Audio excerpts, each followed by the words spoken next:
Hello everyone, welcome to Talk Mathematics. So today we will be doing the MATLAB code for finding the interval in which the roots of a function lie. So suppose we have a function like 2x minus 3. We need to find the interval in which the roots of this equation lie. So suppose the interval is a comma b. So how we need to find out that this is the interval in which this equation's root lie? What we'll do is, we know that this is y-axis, this is x-axis. So suppose this is a point and this is b point, the interval.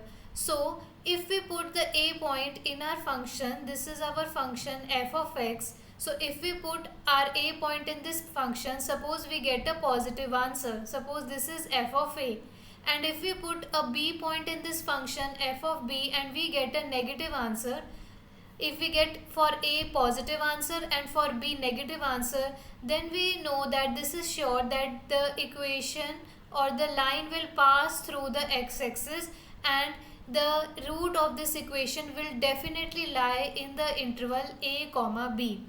Or if we get that this is our y-axis and this is x-axis, for a point we get a negative answer f of a, and for b point we get a positive answer f of b. Then also we can say that the line will pass through the x-axis, it will cut x-axis, and the root of this equation will definitely lie in the interval a comma b. So this is the concept of finding out that the root will definitely lie in the interval, which is that for a point it should be positive and for the next point it should be negative. So let us apply this concept in the form of code and find the roots of the equation. First of all, we'll begin our code with defining the equation or the function that we need to find the roots for. So suppose I am naming my function the variable under the variable name f. You can give any variable name to your function. So for defining a function, we'll write @ and within round brackets x. This denotes that f is a function of single variable x.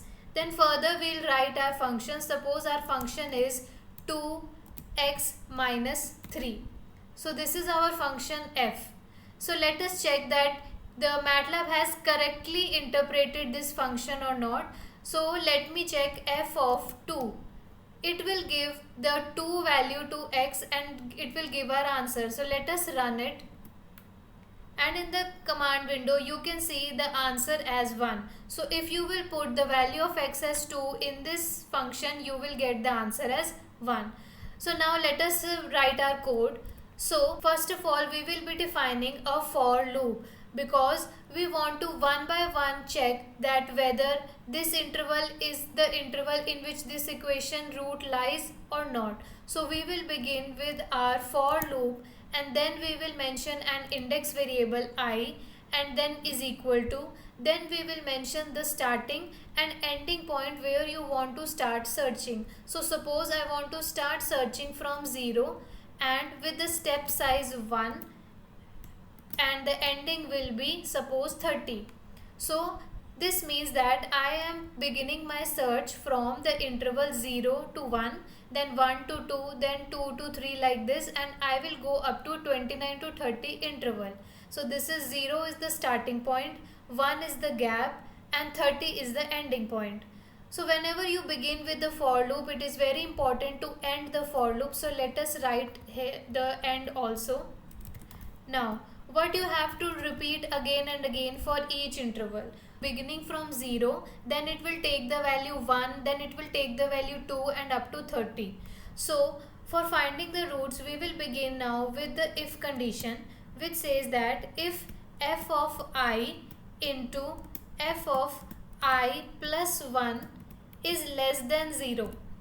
This means that first of all the value of I will be 0. So f of 0 into f of 0 plus 1, which will be 1. So we will check that whether f of 0 into f of 1 is less than 0 or not. Less than 0 means negative value, means the product, when the product is negative, it means that one of the terms in between these two will give a positive answer and the one of them will give a negative answer. So whenever this condition is true, that one value is giving positive and other term is giving negative, we know that our root definitely lies between the interval. So for this condition, our interval is I and I plus 1. So let us rename the interval. The A value will be I and the B value will be I plus 1. Then we'll write the print statement f print f, and it says that the interval is square brackets, will use the percentage D symbol, and after the inverted commas we'll write the values A and B. And remember, whenever you begin with the if statement, you have to end it also. So in the same line we'll write end. Now let us run this. So the answer has given that the interval in which its root lie is 1, 2. As we know, the root of this equation is 3 by 2, which is 1.5, and 1.5 lies in the interval 1, 2. So let me repeat what is happening in this for loop. So first of all, the I value is 0 to begin with. Then in if statement we have multiplied f of I, that means f of 0 into f of I plus 1, which is f of 1. We have multiplied these two and checked whether the answer is less than 0 or not. So if the answer will be less than 0, then the R interval will become 0, 1, which is in which this interval our root of the equation lies. If it is not less than 0, then the I value will go to the next position, which is 1. So when I is 1, again the if statement will check f of 1 into f of 2. If this is less than 0, then our interval will become 1, 2.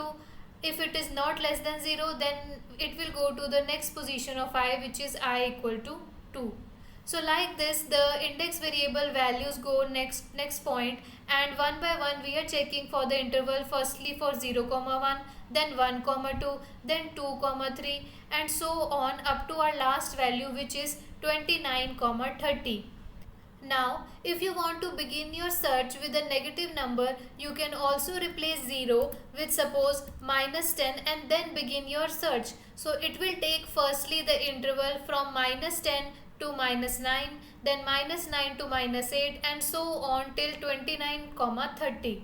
Also, if you don't want the interval size to be 1, if you want a size to be smaller, suppose you want the size to be 0.3, so you can replace the step size with 0.3. Here also from 0.3, and the B value also will be I plus 0.3. Then we'll run this and you will get that your root lie between the interval 1.4 to 1.7, which is correct because we know that the root of this equation is 1.5 and it lie between this interval. The interval length has got shorter. Now let us quickly see one more example in which the function is x cube minus 3x square minus 2x plus 7, and I will begin my search from 0 with the step size 1 and going up to 30. So I will change the 0.3 to 1 here also. I'll put a semicolon here, and here also I'll give the value 1. Now when I will run this, you can see the answer is the interval is 1, 2, the interval is 2, 3. So this function had two roots in the whole interval from 0 to 30. It had one root in the interval 1, 2 and also another root in the interval 2, 3. So it had two roots, one in this and one in this interval. So that's why we have gotten two intervals. So if you like the video, do like, share and subscribe. And if you want to learn more MATLAB codes for maths problems with very easy line-to-line explanation, you can visit the playlist MATLAB codes on my channel. Link is also added in description. Thank you for watching.